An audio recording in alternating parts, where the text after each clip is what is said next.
70 on taaksepäin Kauppiseen ja 92 sekkaa Penttiseen. Sitten siinä on Valtanen 5 sekan päässä.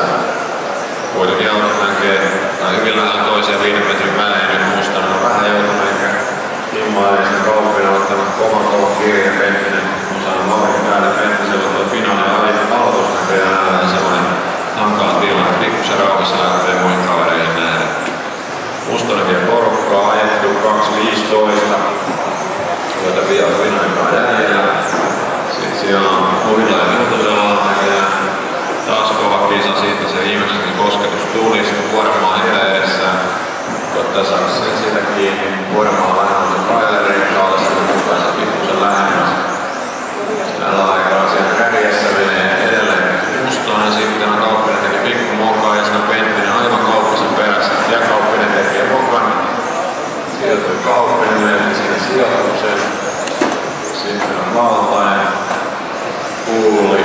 Siinä on vaihtunut järjestys. Eli hänen ollut Pulli on tippunut siihen. Ja nyt kantaa sitten vissiin Valtanen. Kumpi se niistä oli. Samat sävystä autot kovasti. Viimeinen yli kumminkin tulee sieltä ensin Pulli. Sitten Valtanen ja sitten siinä kyllä Aarasta.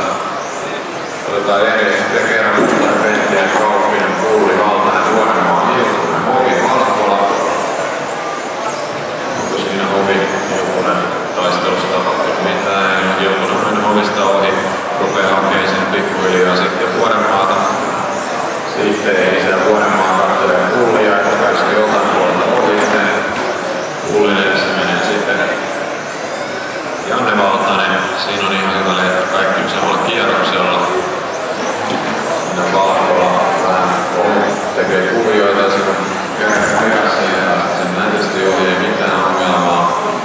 Nyt on sitten Hiltunen ottanut Vuorenmaan kiinni ja Vuorenmaan käytännössä Pullin kiinni ja Pullikin on melkein Valtasen perässä. Siinä on sitten sieltä 4-7 niin siinä on auto jonossa pääsuoralla nyt.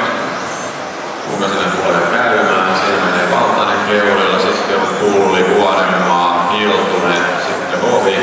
Sitten tuleekin jo kärjessä, sinne on näköjään Penttinen mennyt kärkeen, missä vaiheessa Mustonen oli vierinen, Penttinen kumminkin nyt kärjessä pääsuoralla. Ja näin sitten on Mustonen perässä, Penttisellä tommonen vihreäkioinen auto tulee Hovin perässä, siinä pikkuhiljaa Mustonen Penttisen perässä. Penttinen on tehnyt kyllä hyvää työtä tänään tässä luokassa, ei ollut oli haastajia. Vähän alkuun vähän kankeita, mutta sitten on taas löydössä vauhti uudestaan. Katsotaan tuonne keskemmälle, siellä menee Vuorenmaa perässä, tulee Pulli ja sitten Hiltunen ja Hovi.